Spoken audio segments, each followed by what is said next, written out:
In this lecture, we are going to continue our discussion on alternative perspectives of convolution. Again, this is very helpful for understanding convolution, but it doesn't teach you anything new mechanically. So this lecture is optional if you want to just move on and learn about how to make CNNs. So in this lecture, what we are going to talk about is the equivalence of convolution and matrix multiplication. In other words, in what scenario are they actually the same thing?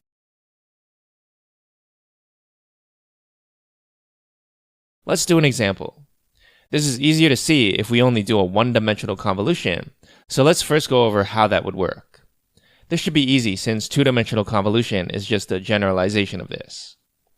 So let's start with a one-dimensional image, A equals A1, A2, A3, A4. We also have a filter, W equals W1, W2.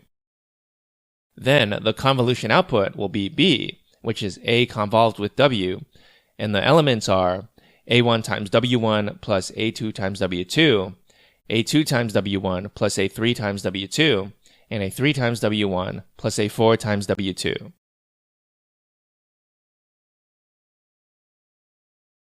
So in general, we can write one-dimensional convolution as the sum from I prime equals 1 up to k of A at I plus I prime times W of I prime.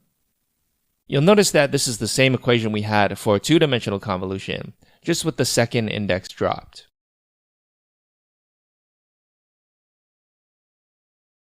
Using this, it's pretty easy to see how we would implement the same thing using matrix multiplication. What we've done here is we created a matrix where we repeat the filter along each row, but on each row, we shift it to the right by one space. Now, I recommend you do this by hand so you can see that it works. If you multiply the matrix by the original input vector A, you get the correct output of the convolution.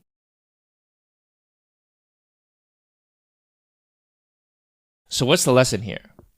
It's that by repeating the same filter again and again inside a matrix, we can implement convolution without actually doing convolution. Instead, we can just use matrix multiplication.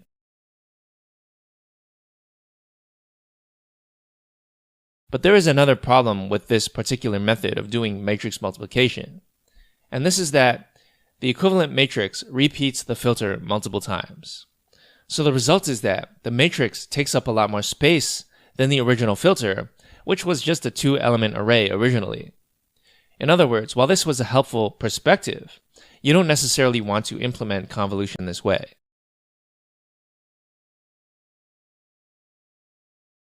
Instead, it's helpful to look at this from the opposite direction. What if there are instances where, instead of doing a full matrix multiplication, we can replace it with convolution?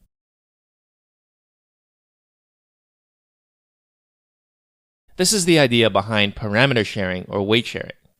Think of it this way. Inside a neural network, we are constantly doing this operation, A equals W transpose X. Here, A is the output activation and X is the input feature vector. W is the weight matrix.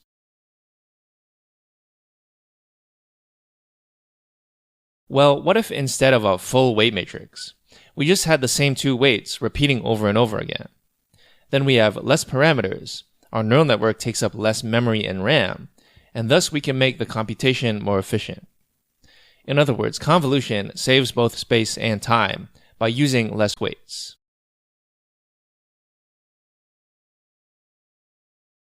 Why might we want to do this? Consider what we did in the previous section, where we had a fully connected neural network looking at a single image.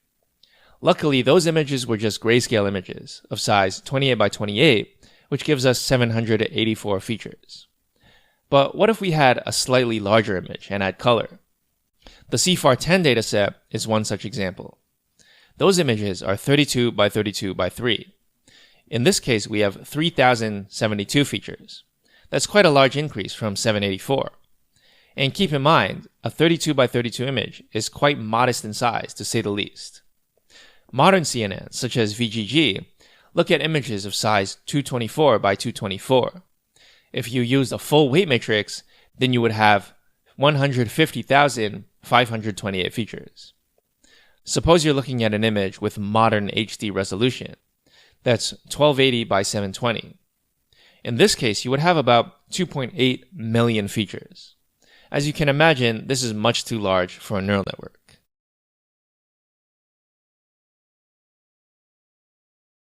But there is another good reason to use weight sharing, which is that you don't need different weights for each part of the neural network. Remember that convolution is actually correlation, and the filter is really a pattern finder. In this scenario, we actually want the same filter to look at all locations on the image. This is the idea behind translational invariance.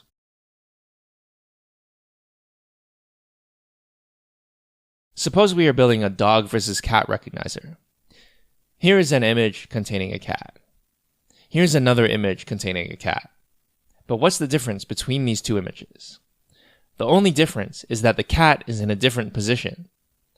Now, if we used a fully connected or dense neural network, we would have to learn the weights for each of these positions separately. And on top of that, this neural network won't generalize well, because if we come across the same cat, but in a new position, the neural network would have failed to recognize it. So in fact, it's better to have a shared pattern finder, because this pattern finder looks at all locations on the image. You don't need to learn the weights to look at a cat at every single possible point, which would actually be infeasible.